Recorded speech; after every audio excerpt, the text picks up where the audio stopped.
Three, two, one. Hello, everyone. Hello, and welcome to our Mindful Leadership podcast with my wonderful co-host, Natasha Rocha. Hello, Natasha. Hello, everybody. It's nice and sunny and very green behind you. And welcome to our special guest. Today, we have Samantha Amit. Thank you, Samantha, for joining us. Thank you, Well, Jon and Natasha, for inviting me. absolutely. I'm going to read out your bio just very quickly here, and then I'm going to invite you to tell us a little bit more about your story and how you got to where you got to today. As well. So Samantha Amit is a former global tech leader turned executive mindful leadership and team coach, working with managers, founders, and VPs across 40 and more countries. She integrates neuroscience, emotional resilience, and practical mindfulness to guide leaders out of overwhelm, frustration, busyness into a way of leading marked by presence, confidence, and calm. She's the creator of the Mindful Act leadership model, a framework that supports leaders and teams to achieve with awareness, connect with intention, and thrive through systemic strategic influence. Samantha is also the co-author of Mindfulness at Work, the practical science of mindfulness for leaders, coaches, and facilitators, and a certified teacher of mindfulness-based stress reduction, MBSR, since 2016. Her work focuses on growing leadership from the inside out, grounded in behavioral science, mindfulness, and neuroscience-based tools. Her approach creates measurable shifts in how leaders think, how they relate, and make decisions under pressure. Fun fact, Samantha is also a qualified reflexologist with studies in anatomy, physiology, and holistic health, and grounding influence in her leadership development work today. It's what we could talk about today, and usually our conversations just, are organic. But one of the topics we'll start with is perhaps mindfulness at work, small daily shifts that transform leadership and team culture focus, how simple micro practices improve communication, trust, and psychological safety, from reactivity to response, building mindful habits for better leadership. So welcome, Samantha. That's amazing. I can't wait to hear about your journey. Can you tell us where you got to where you are now, and the steps that it took to get there? Because it's amazing that you've been doing this since 2016, which is absolutely brilliant. So definitely ahead of the curve there, which is brilliant. Right. Thanks, Natasha. So should I share how I came to mindfulness? Yeah. So my accent is South African. I was brought up in South Africa. And when I was 15, something really hard happened to me. So I'm going to share a bit of a difficult story. I'm going to start off with that because often, we grow from things that are really difficult for us. So I'm 15 years old and it's evening, it's the weekend, and I hear this strange, like howling noise coming from my parents' bedroom. And I walk in and I see my father. He's on the ground, on the carpet, and he's like curled up in a ball and he's like crying. And that was the howling I was hearing. And for me, like I can even experience it now, it felt like the floor was like just like dissolving under me. Like I felt like, because my father for me was my security. He was, everything I looked up to. And it like someone strange was there lying on the ground. And the noise that was coming from him was like so scary. And so what had happened is that his brother, my uncle, had been killed in a car accident. And that was the police that were calling, and he had received the call. And so that was a huge turning point for me in my life. And when that happened, I decided I was gonna take control of my life. I didn't want to feel that feeling that I felt, so insecure. So I decided I was going to make myself feel safe. I was going to save my family from everything. And so I married very quickly. I married early. I moved into high tech. I studied first degree, second degree, moved into high tech, moved into leadership. And I was this bulldozer, I was this great leader, and I loved being a leader. Only what happened is I didn't know how to manage my energy.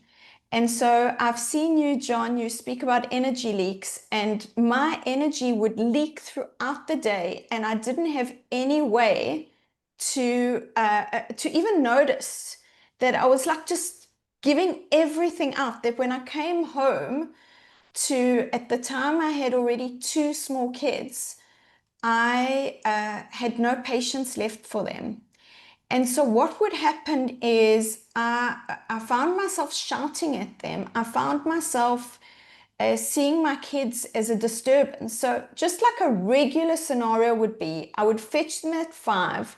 These poor kids were, two little kids at nursery school all day, at kindergarten, brought them home, and then instead of me being able to be present for them, I was still like, I didn't realize that I need to shift now into the mommy role. And so I was there being the perfectionist, being the leader, and I still had emails to cover. I had webinars to jump onto. And so what happened is that when my kid called me, Mommy, like I felt that this was a disturbance.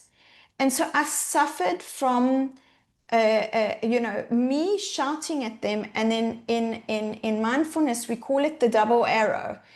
It wasn't enough that I wasn't being within my integrity of being a mother to them and being able. I was shouting, I was ashamed. I suffered from so much shame and guilt as a mother, and it would make me sad. And so throughout the week, I was like holding myself together at work and trying to be this like resonant leader. And everybody thought I was successful, married with 2 beautiful young kids, a second degree. But within, I was like eating myself up.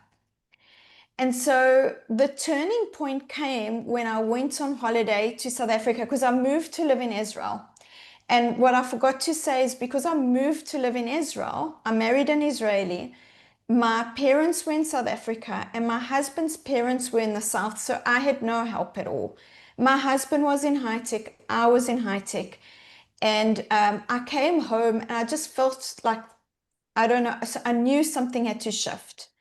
So I went on holiday, and my brother was there. My brother meditates. And so he called me over to meditate. And so I just started meditating every day with him. And of course, my mom was there, and, like food and the washing and everything was taken care of. And I just became like another person. Who is this person? And I said, something has to change. And so when I flew back, it took like a few days literally. And this is what happens to a lot of us. We go on holiday and the holiday finishes, and very quickly we go back into, like running on the treadmill. And very quickly I, forgot this, like, this joy and this like free being within me. And so I said, no, no, no, no, something has to change. And so I started actually meditating 5 minutes a day. And so that was the big turning point. And I just kept at it consistently and then took courses. But that's the long, short story, how I came to mindfulness, because I started seeing shifts.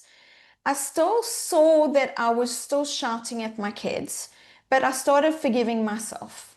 I started telling myself, Sam, you're doing the best you can. And then slowly, slowly, I was able to stop even shouting and stop the blame cycle and stop the depression and stop managing my energy. And so all of this came out of just 5 minutes of consistent practice. It took time. Nothing is instant. The instant thing to do would be to smoke, have something, have some grass when I come home or something like that, just to relax me. But I'm into health, and so that didn't work for me. And so that's a little bit about my story. Yeah. Wow. Thank you, Sam. Thank you. Oh, there's so much. So I don't think I cry a lot, right? But I don't think I've cried on a mindful leadership podcast yet. And what brought me the closest, um, and just so it's in part it's prepared just in case I start crying, is the and that journey where you described you come home and you'd be shouting at your kids just resonated so much for me because in and it was a similar time frame to so it was 2015 and I'd left a company where I was a director and it was very successful and then I joined a startup and I remember and that didn't go very well and my daughter said to me as we were shopping one day, I said, I'm thinking of leaving that company. And she said, oh, that's great because maybe now you won't shout at us after work. And my heart just, and she said it with such love. My heart just melted. I was like, that is not the person I want to be. I just don't want to be that John. And it was a little while later after I joined, it was Amazon for the last 8 years. It was about a year into Amazon that I started meditating each day. And I so resonate with that. It takes, especially for a stubborn person like me, it takes time and energy and effort and focus to change your personality, that clear intention of, you know what?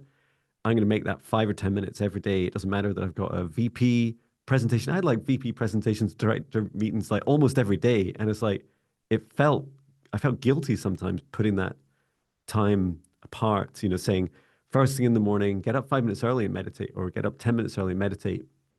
And, and it was so powerful for me because it started to create this, I call it the oasis of calm, which was, my day could be really, really stressful. Yeah. But I would know that and there was a point in that day, there was a version of me for 10 minutes that wasn't like that. And it actually, I want to spend more time like the John that's, hi, it's John, and less like, I was shouting at people. So thank you so much. And I want to go back to a word that the way you spelt it in your bio. So I wanted to ask you about business as it's spelt with an I, which you changed to busyness, which is really its true meaning, right? It's like, what do you do for business? Oh, I run around, I run around in circles all day. What do you do? I'd love to hear more about your experiences of busyness and it's under it's seemingly I don't know where we went wrong as a planet, but like your feelings and experiences about what what that really is and what we could do better in what today we still call business. Yeah. Yeah. So as Natasha read out in my first, I just want to thank you for sharing that. I think that there are a lot of parents that they suffer from being triggered. So I'm just gonna I'm gonna get to your question in a minute, but I just want to Of thank you course, because I answer which think one you want. we all lose it in different ways. And so just knowing that there is another way and it doesn't have to be only meditation. We'll speak about that today because mindfulness, there are many ways to practice mindfulness. It doesn't all have to be formal meditation, but we'll get to that later. So maybe it's connected to your question so I'm going to answer first around the busyness.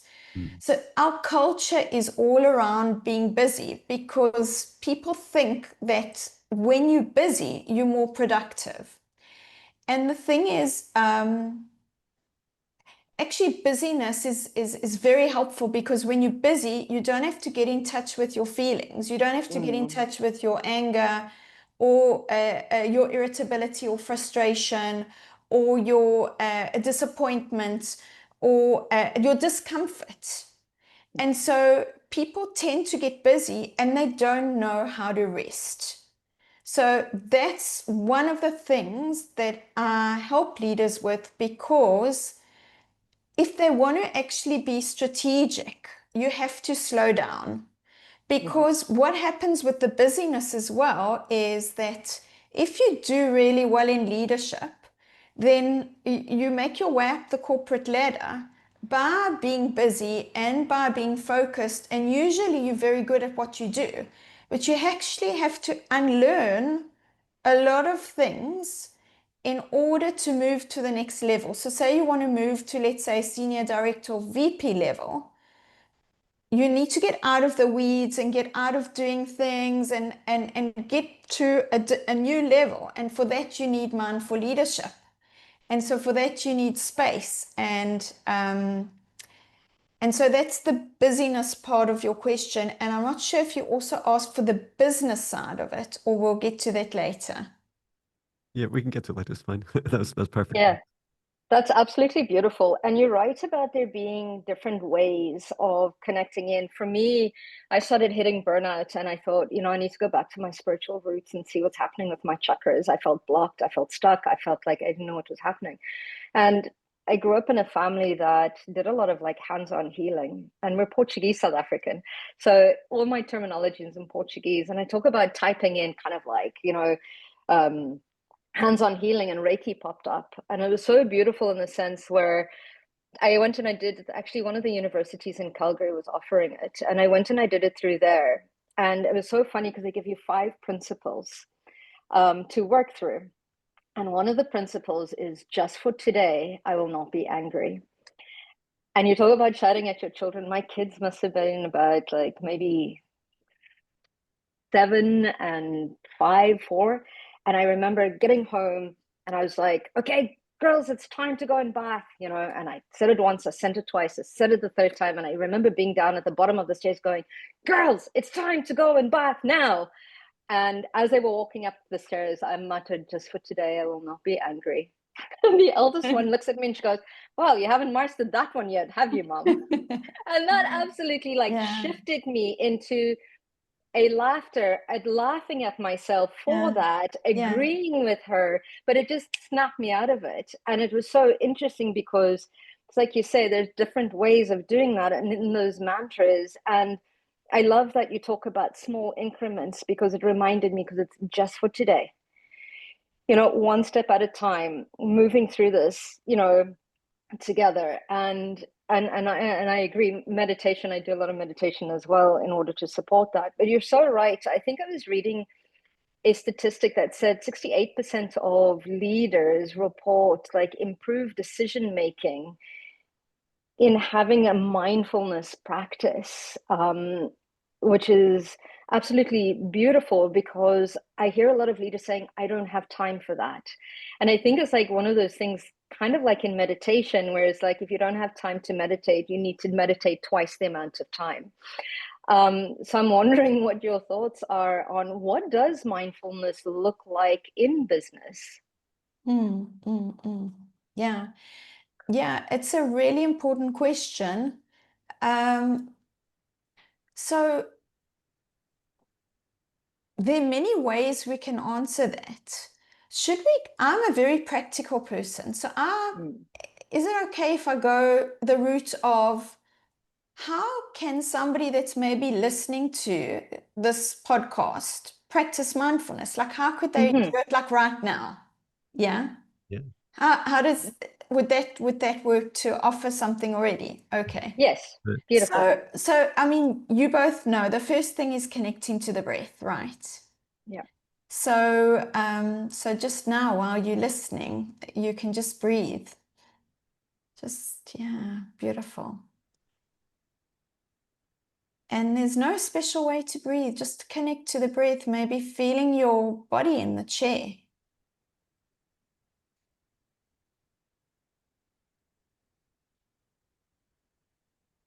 Yeah. I'm going to invite you both to open your eyes, and I just want to say it's so beautiful to watch you. Both of you immediately went into closing your eyes and the thing is that leaders today are so like they're on a high frequency, bodies, they can't just do that. Mm-hmm. Yeah. I mean, with you, it's a practice, you know.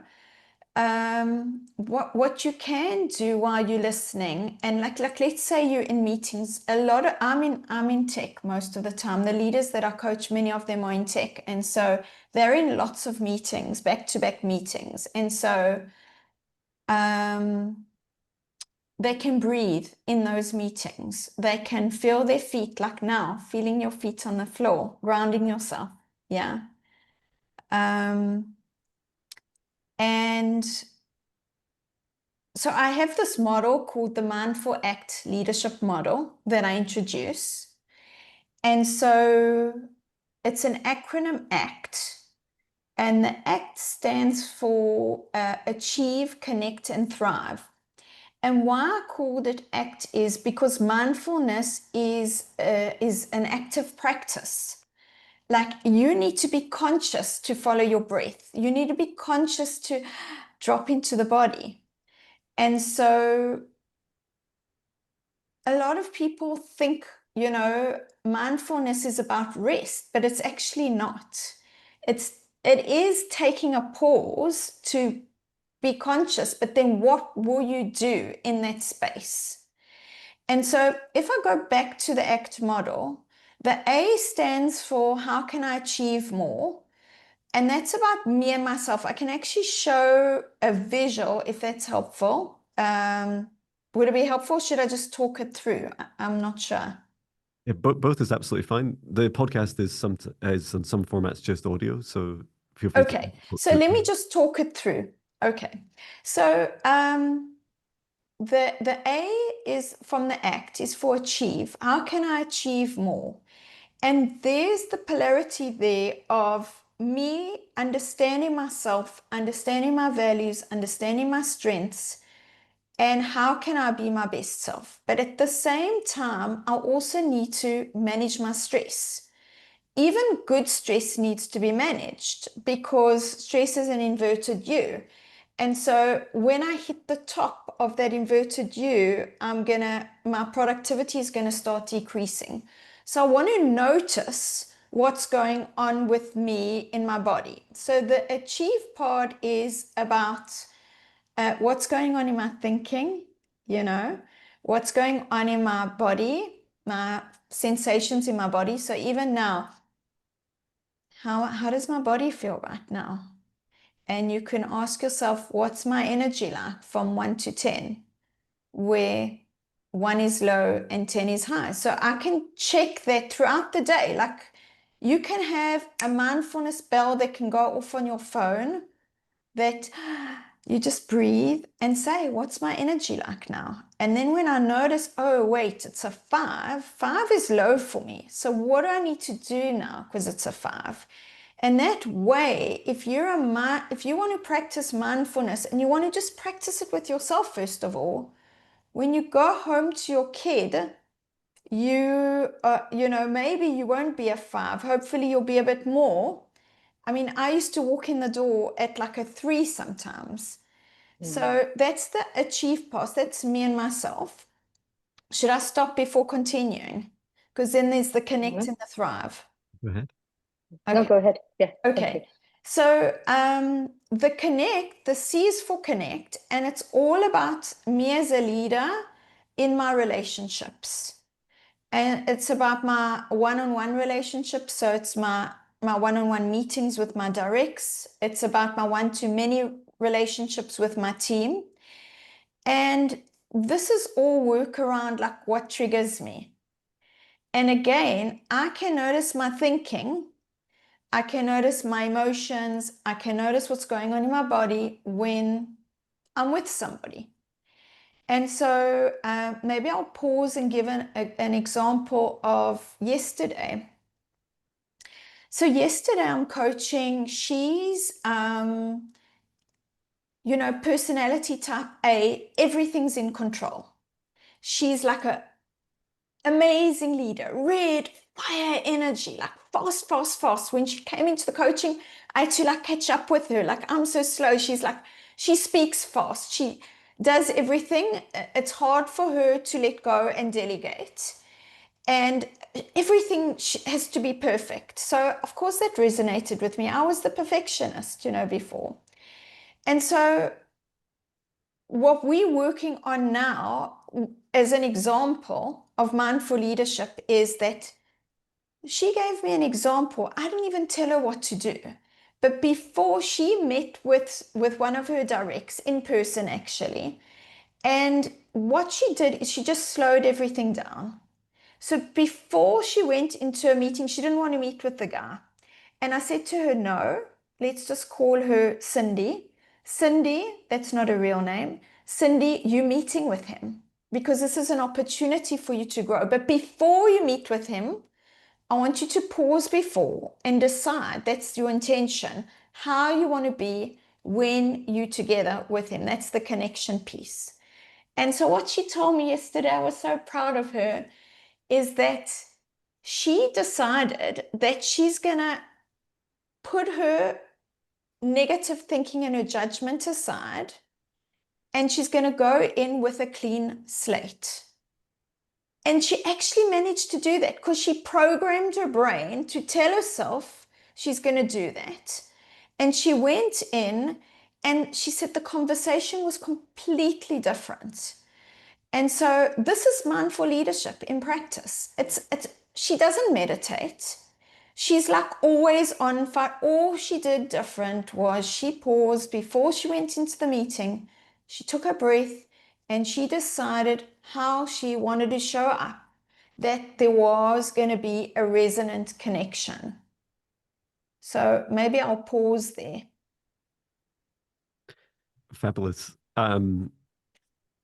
So I have so many memories of sitting in meetings and almost getting to the stage in my life where I realized that after 8 years of 8 to 10 hours of meetings every day, that really no time for toilet breaks. That meetings weren't really an amazing, productive way of working. They were busy. I felt so busy. It's like, look at me. I've got to go to a meeting. Oh, this is great. I'm so busy right now. And I was good in meetings, but what I realized was there's this, I was in this continual repeating pattern of narrowing my judgment, narrowing my focus. Even when I was asking people for input, everyone was a bit scared of sharing what they really wanted. And that I started to realize that actually a lot of the success of my teams and also myself was not in meetings, shock horror. It was in people were coming up with ideas, to really like long-term problems. Sometimes there were multi-year problems, and they'd be out walking their dog. They would be, playing hockey the night before. They'd be chatting with a friend. They'd be playing with their kids. There would be a walk in nature, whatever it was that often wasn't work itself. Or they were coffee chatting with someone else. I said, "Oh yeah, there's this idea. Why don't we do it this way?" And then that would make its way into, our team discussions and into eventually, we'd be at some point presenting a new product or something entirely new way of working. And it was with AI in software and people, and so a lot of it was very controversial for us to ethically get our heads around as well. And I started to realize that all those times I was sat in meetings and I could feel it in my chest, closing my heart down to protect myself. It was like, oh, these people are going to be so annoyed with me, and they're just going to give me a hard time about not being busy enough.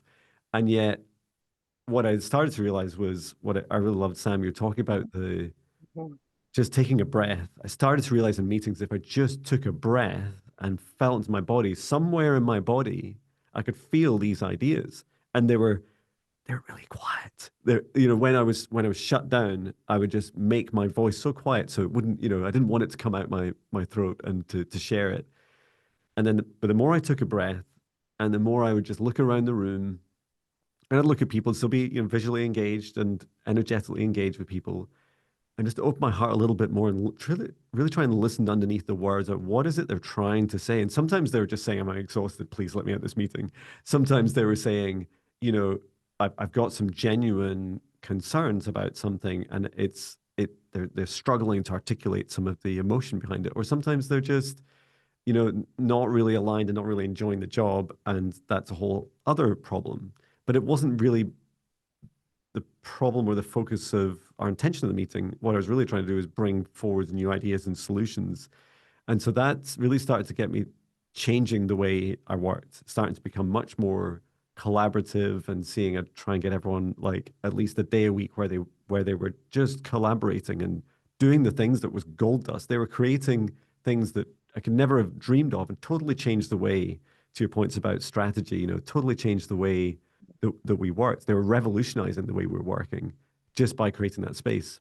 So all this to say, a long-winded way to say that what I eventually learned is that, and in my business since I started just over a year ago, is that when I'm busy, Jon, and I'm running in circles on the hamster wheel as fast as I can, I am a fraction as productive as I could be if I stop, take a breath, and receive. And it's actually my ability to receive inspiration, intuitions, my gut feeling, ideas, discussing with other people.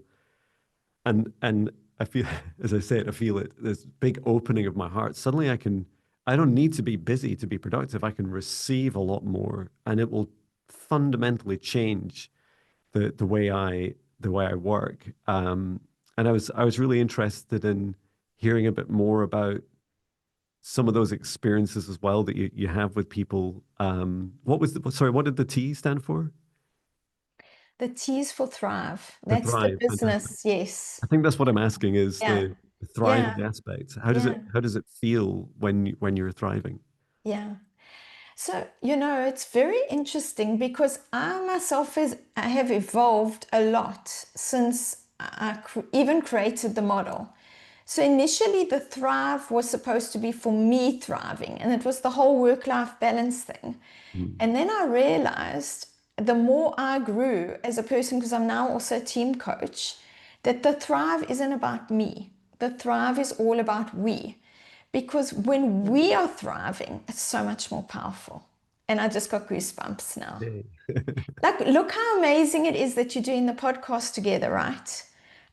Like for me, or everybody that I'm working with, they're all working together. They're all collaborating. Hardly anybody does anything by themselves. So much more fun to do things together.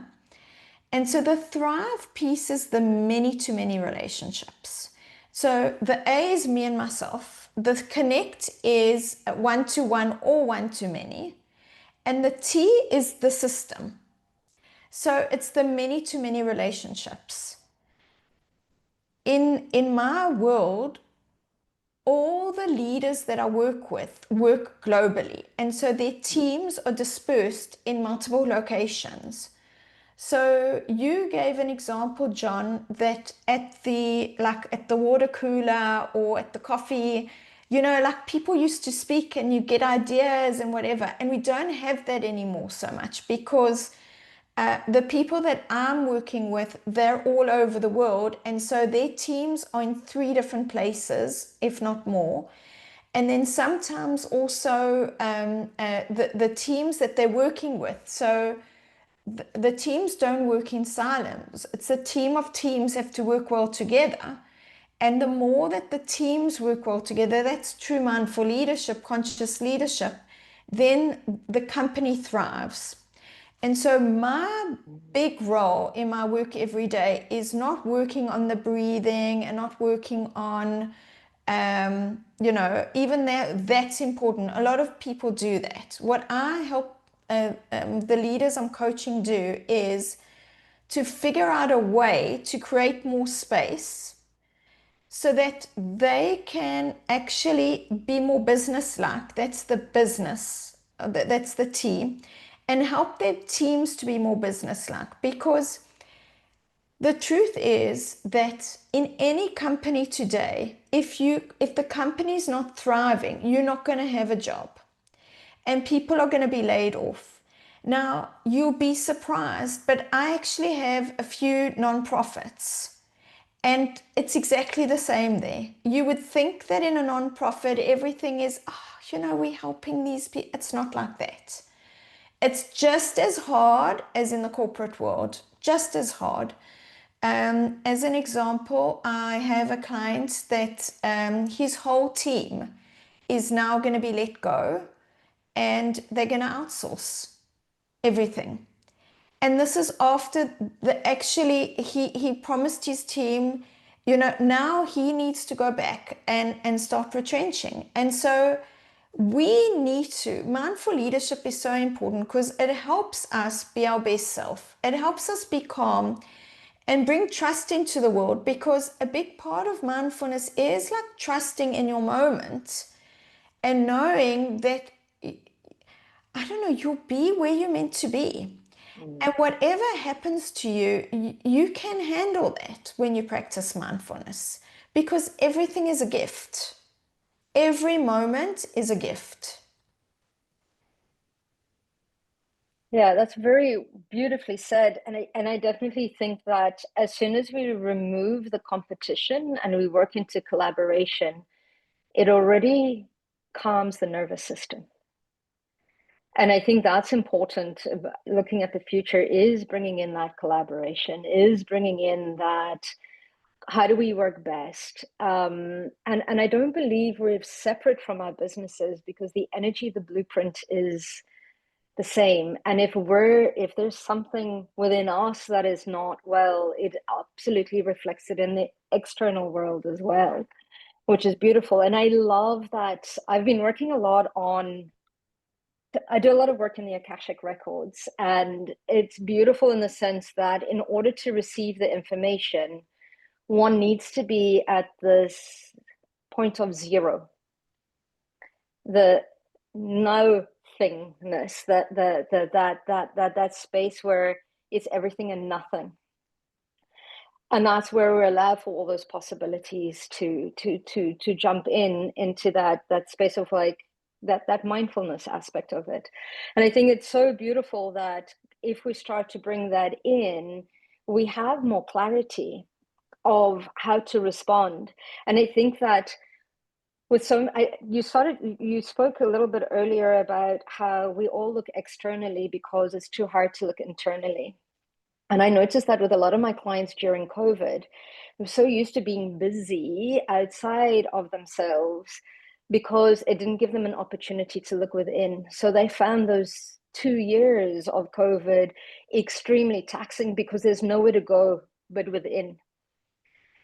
And I think we're starting to look at that space as we now move into AIs coming in. There's a lot of uncertainty, a lot of retrenchment, a lot of opportunity, as you say, to pivot, to reinvent. But we need to know who we are internally. And I think that pause, that slowing down, that going, okay, who am I?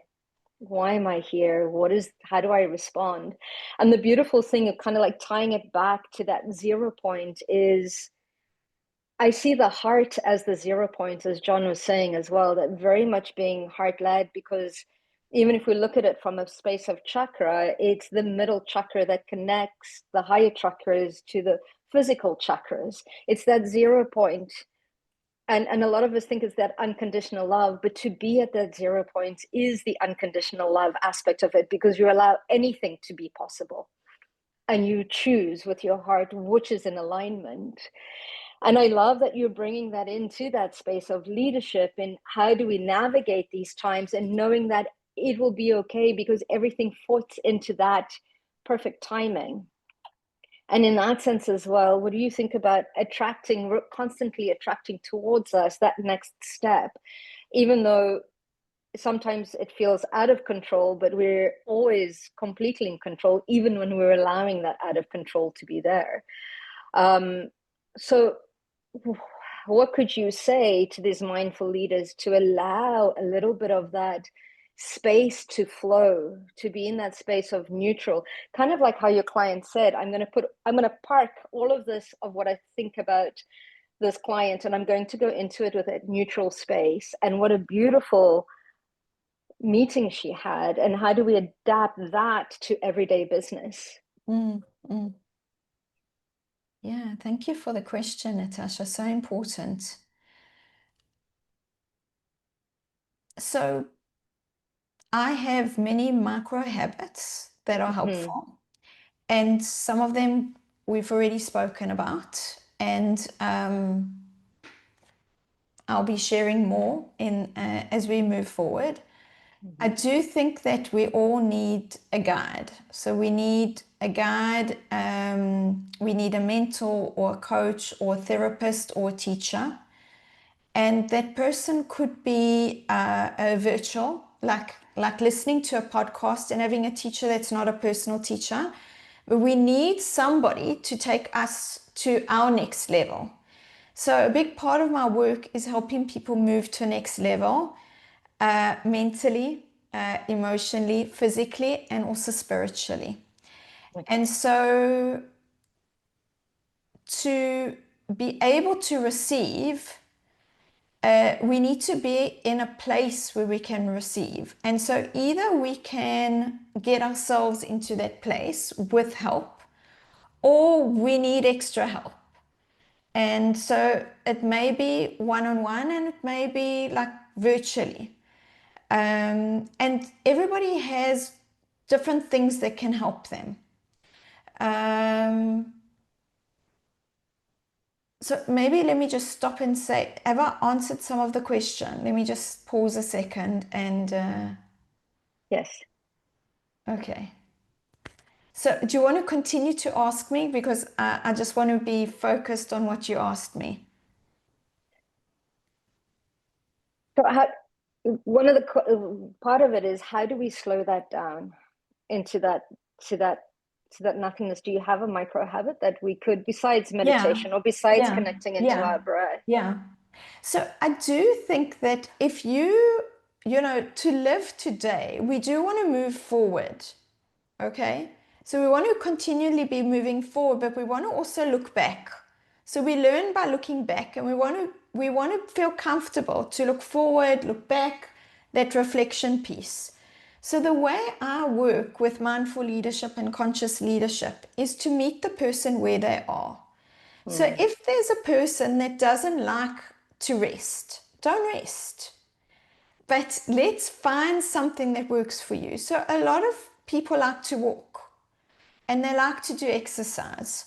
So the exercise would look like, for 5 minutes, just put your phone in your pocket and just connect with nature.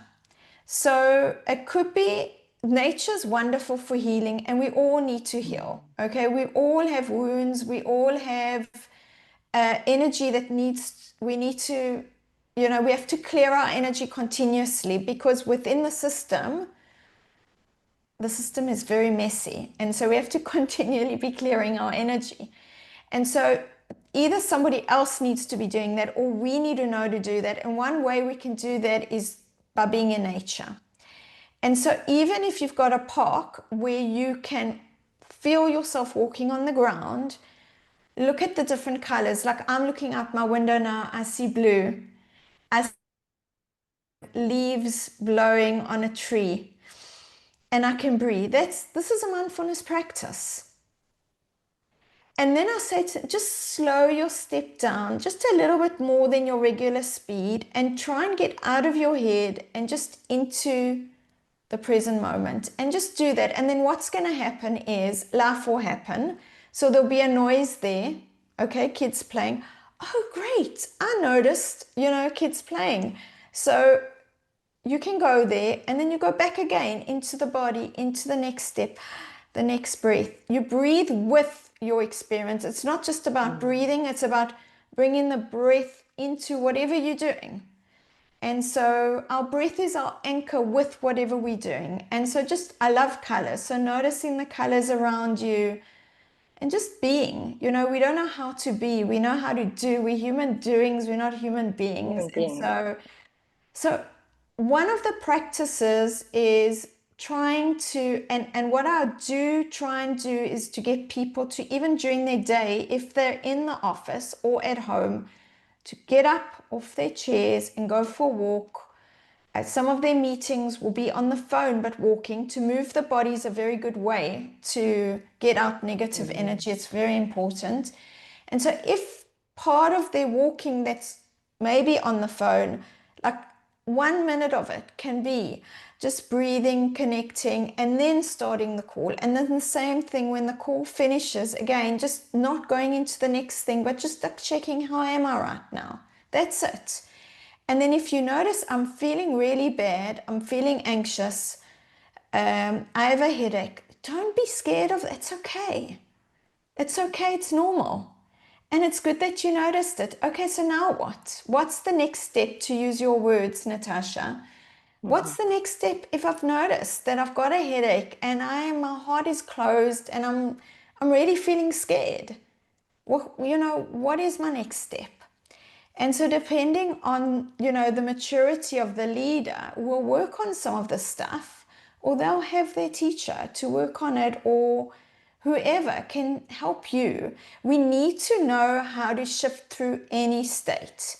And it's normal to feel fear. It's normal to have disappointment. It's normal. All of these are gifts. So we want to receive it all. But we don't want to get stuck there. We want to be continually be able to come back to, as Jon said, the open heart, to be receiving, to be being able to bring love into the world, to being able to bring light into the world, being able to open up minds. And so for that, we need to really, the first thing is to manage ourselves before we can even manage anybody else. Beautiful. Thank you. Yeah, wonderful. I love those micro habits. They're fantastic. So thank you for that. I want to talk about our world. And one thing I've been doing recently in my work is psychic predictions, which I wasn't used to doing, and using the Akashic records and more. And it's quite, in business perspective, it's quite woo-woo. It's out there, right? And yet, these themes that keep coming up, and these are also themes I ask my ever increasing YouTube subscribers. Hello, everyone. Thank you for subscribing. I've been asking them for their feedback as well. What are you worried about that's changing in the world right now and in the future? And the themes are vast, right? There we see an unsustainable planet ultimately, and we're scared. We're scared as a human race that we're busy, busy, busy, and we're destroying our health individually, and collectively we're sharing our families and eroding friendships and families and communities, and that we're destroying natural habitats, and that there's this kind of greed element that we're playing to in part of all of us, and it is causing this where it feels like we're running faster and faster towards our own ultimate extinction at some point. And whilst all that's happening, the Earth's doing lots of stuff, and the sun is now kicking off as well. There's a lot of activity, and it leaves a lot of people feeling in a very difficult situation in their lives because all these other things, at them, all these other external influences pushing at them when they're really just trying to, earn money so that they can look after their loved ones and hopefully at some point between the two have some sort of quality of life. And I see businesses going through this what I perceive as a very brutal transformation. First of all, most businesses are not aware of this. And then secondly, I would say a lot of perception, for instance, with things like mindful leadership is that it is, well, wouldn't that be nice? Maybe my people might complain less to me. Maybe my, people scores or whatever my KPIs are for people might go up. Maybe even my sickness would reduce. But what they don't realize is that there's also a competitor that's moved in called AI. It doesn't matter if it's better at you than your job or not, but it's another influence where we're saying to ourselves, if you're just going to be busy, I think I can automate a lot of that. And frankly, it doesn't matter that it's worse because I don't value as a busyness, I don't value the things that are magical about you because you're not doing anything magic. You're just scared and running fast all the time and you're burning yourself out.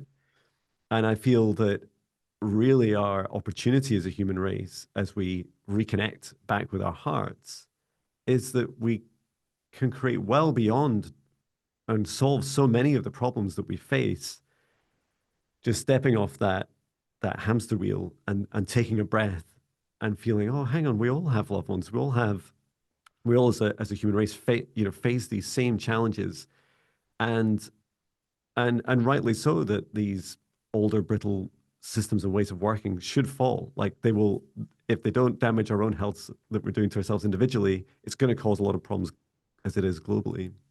And I was really fascinated on your view, and this is a big question, Sam, right? It's just your view of like the future. So what is the future of business? And it's I think my question is less of a prediction and more about how do you feel the direction would be most beneficial for business to in its journey away from busyness. Mm.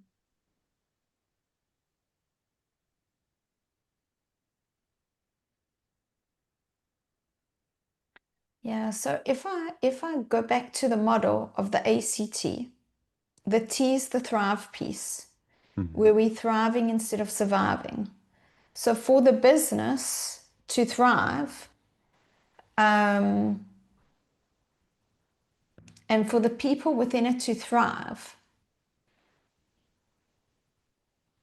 my belief is to try and build the level of consciousness and build up the level of consciousness within the organization. And a lot of leaders have a lot of power and are influential also outside of the organization. And so the more people that care around the climate and care that, let's say, AI, try and, that there'll be ethics around AI, um, the more that we are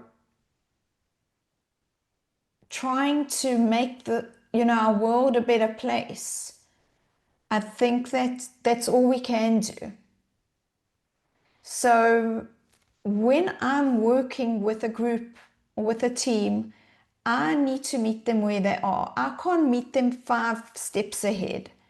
And so I think it's for even who's ever listening now to first of all, like ask yourself, do you care? And what do you care about?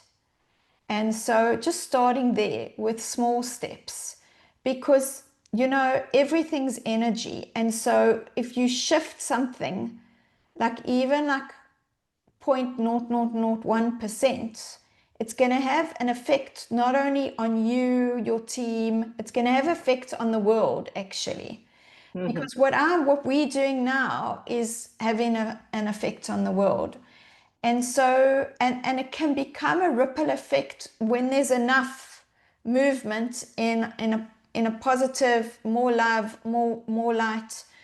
And so all of us can take it upon ourselves. So for example, with me, I have my own spiritual teacher. And she said she sees what's going on, even in homes. Like kids today are on their screens, okay? They're not even busy. They're by themselves. They don't go out and play so much. And so she said, enough. I'm not teaching you. You need to go into teaching within your road. So I live in a village. And so um, I've partnered with somebody in my village. And what we do is we have like a small group where we work on resilience, we work on conscious leadership, and we have a model. It doesn't matter what, but we're affecting the small group of women that will, have an influence on their families, on their community. And so that's what I know to do. Somebody else that's passionate about, climate, that knows that they can go and maybe talk about, plastics, and everybody from where you are, we can all do so much. The people that are most successful today, that have joy in their hearts, are not doing one thing. They have very full lives, and there's a lot of contribution and sometimes the contribution's okay if it's only in your family. So just be where you need to be now. If where you need to be now is looking after yourself because you have too much anxiety, or you have a kid that has, then that's where your place is, and that's okay. If everything's okay at home, and things are going well where you live, and you're in a position of power within your company, and you have energy for it, then what do you want to do? Not tomorrow, in the next hour, you know? And so that's where I'm coming from. We all can be so much more. But we need to have a teacher, we need to have a coach, we need to have a therapist. It depends on who we are to move us to the next level. We can't do it by ourselves.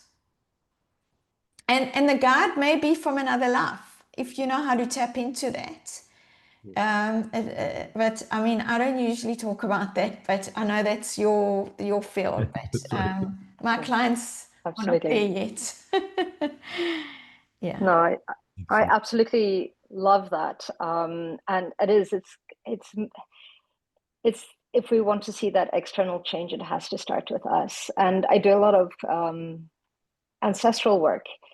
And it's beautiful in the sense that the work that we do, even if we just do it to ourselves, with ourselves, for ourselves, it heals the 7 generations before. And it heals the 7 generations that are to come as well, which is an indigenous theory. And it's not only that, it changes the people around us, which in turn shifts the world.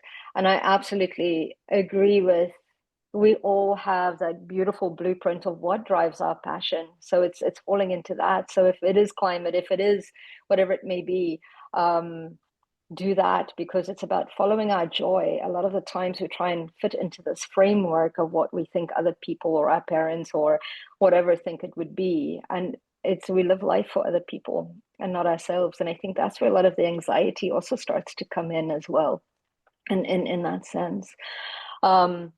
But I also think that the future of business will have a resident coach, mindful leader, psychologist on the team to support people, whether it's part of an HR department, whether it's independently. But I think that in the future, especially conscious businesses will have that support for their team, because I feel that being in that space of calm is that space of creativity, as both of you have been saying.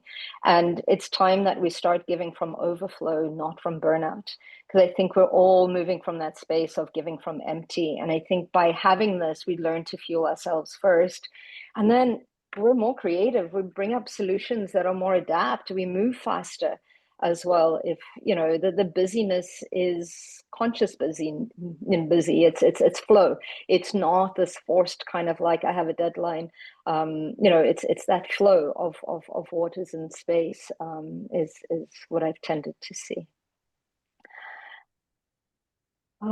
Samantha, how can people get a hold of you? We need to have you back again. There's so many other topics to talk about. How can people get a hold of you? Thank you for asking, Natasha. So first of all, through you, maybe there'll be a link in your notes. Absolutely. I'm on LinkedIn a lot because I work in the leadership space. Mm-hmm. And so Samantha Amit on LinkedIn. I also have a YouTube channel, and I do lives both on LinkedIn and on YouTube, and so they're there. And on Instagram a little bit, from time to time on Twitter, but I'm trying to focus. So my main places are YouTube and LinkedIn. Yeah. Beautiful. Mm-hmm. Wonderful. Yeah, thank you so much. And yeah, I feel it's as Natasha says, just the start. I'm going to subscribe to your channel just now. Me too. Part to get excited too. And just so powerful. It's so inspiring to meet someone who is helping change organizations within, because this world changes with all of us, right? From within each of us. And there's absolutely more than hope. Like, we are super creative, well beyond whatever we think we're told when we're younger. And I do feel that the more we connect with, Natasha touched on it, fueling ourselves first, with our family, our joy, our passions, our love, the things. I'm realizing in my business, these are the things that fuel my success. Like when I'm doing work, even for a 1 hour, live stream or whatever it is I'm creating, when I'm fully fueled, and I feel like about a 9 out of 10 at the moment, almost a little bit. I'm not sure what happens when I hit 10 in my energy level. It's incredible to feel. and yet grounded and with clear purpose.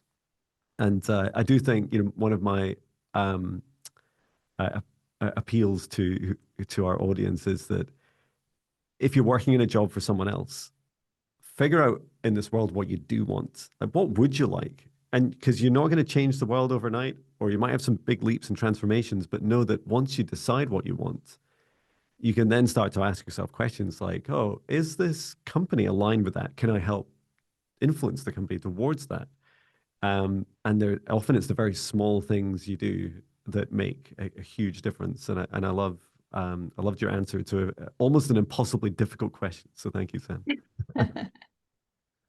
Also because I left my corporate world, and you did too, because of like the radical change that happened to me. I really wanted to help people.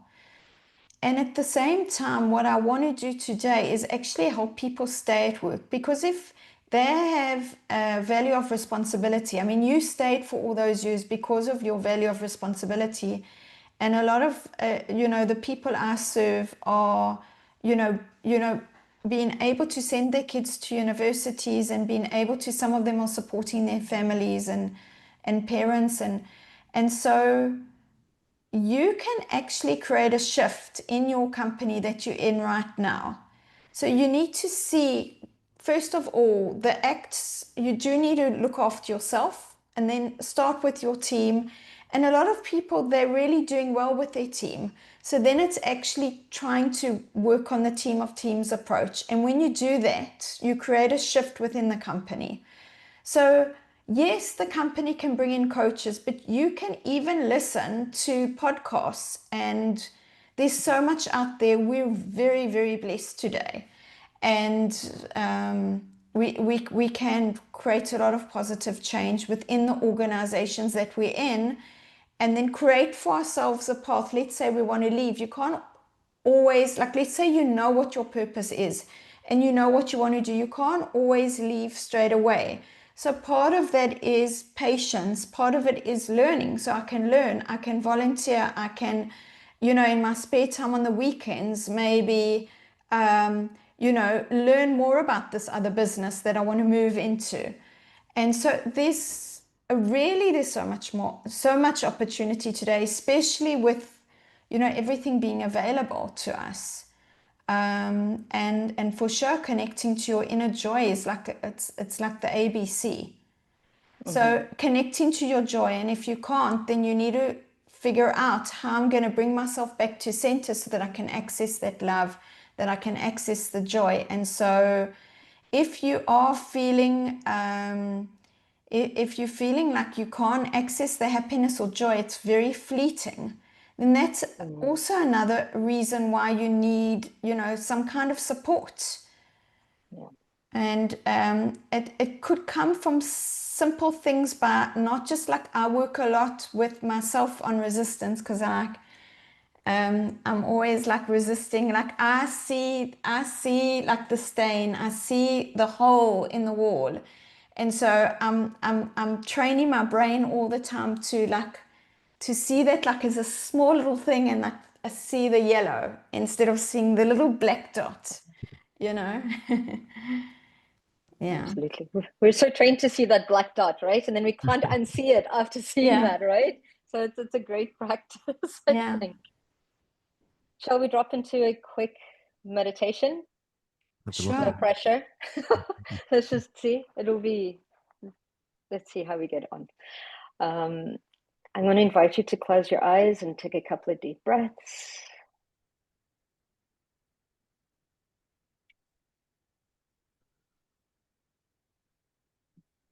And I'm also going to invite you that as you exhale, release the tension, the stress. And as you breathe in, drop into your body. And you do this by bringing your attention from the outside world internally.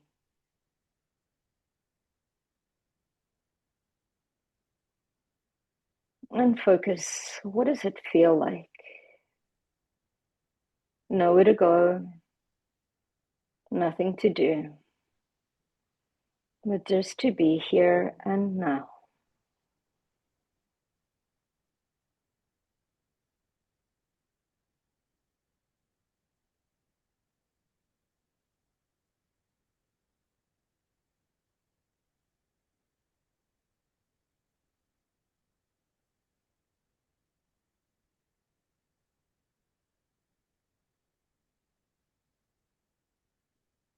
Finding a rhythm of breathing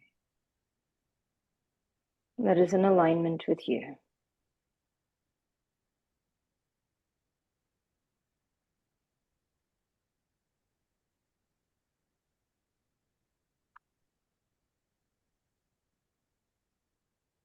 And I'm going to invite you to drop into your heart.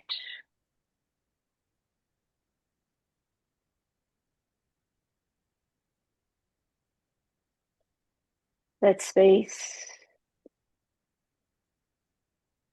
between nothing and everything that exists within your heart. Finding that 0 point.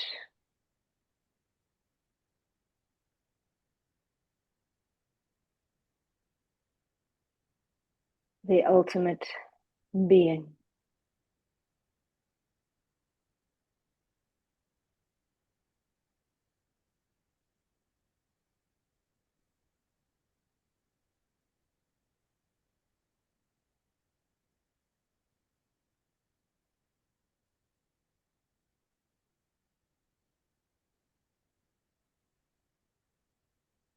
And from this space, we're going to ask the question: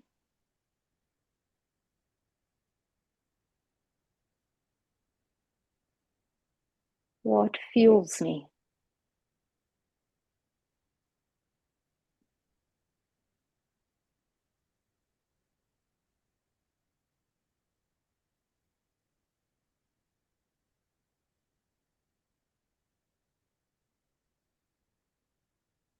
What do I really care about?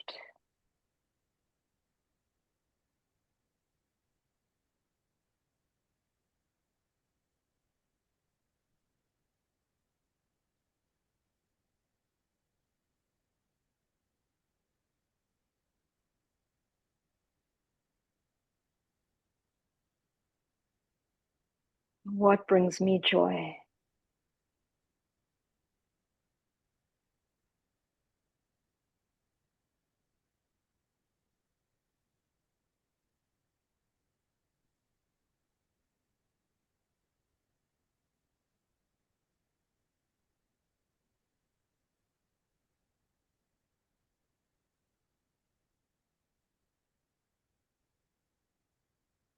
What do I love?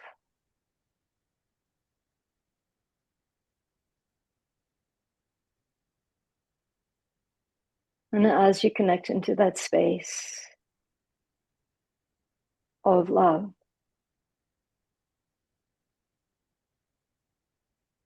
going to ask you to amplify that feeling.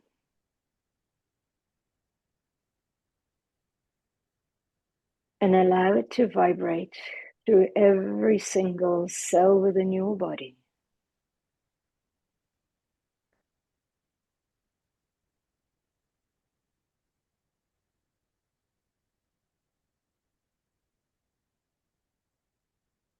And expand it beyond your physical form.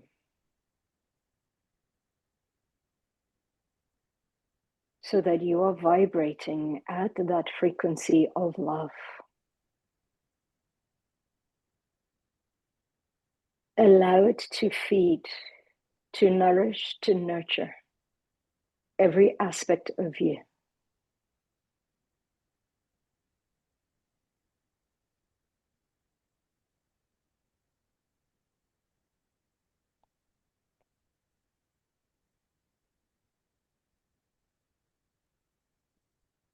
And I do the same with the frequency of joy.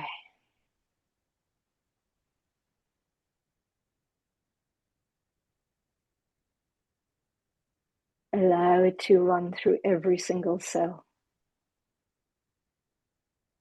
moving it beyond your body. Every cell, every aspect of you, physical, etheric, mental, and emotional,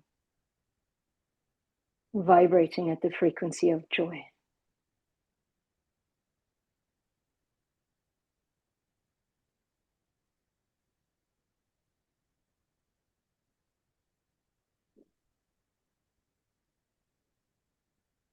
One more. access the frequency, if you can, of gratitude. Expand it from your heart out through every single cell within your body.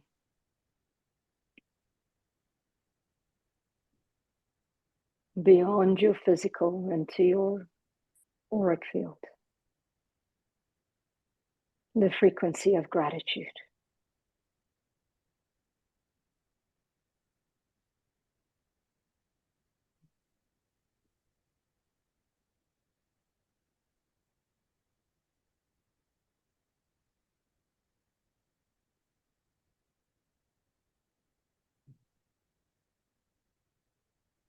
And now let's bring that back into the heart space. And let's ask, what is one thing I can do today that will allow me to be more mindful and lead my life or my team from a place of love, from a place of joy, and from a place of gratitude.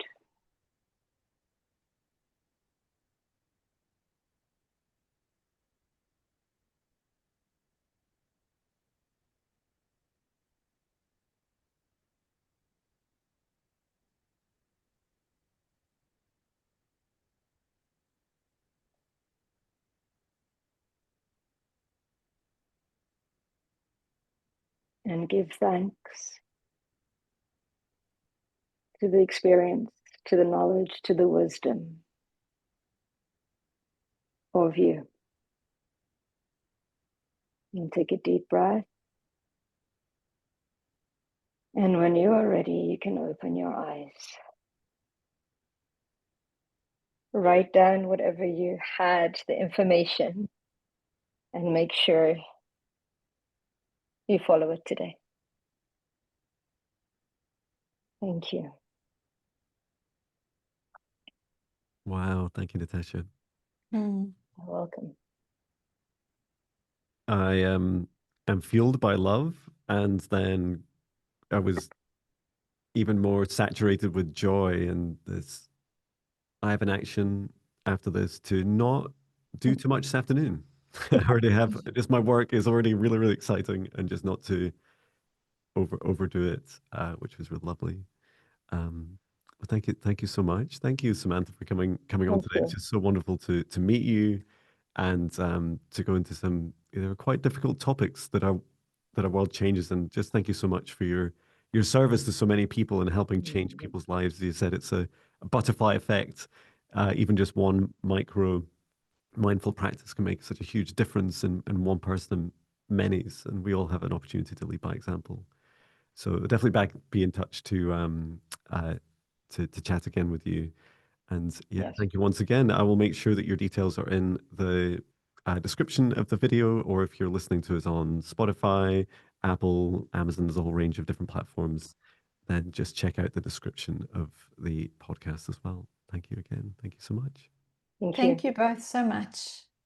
Thank you, Samantha. Thank you. Take care. Thank you, everyone. And we'll see you in the next episode. Thank you so much.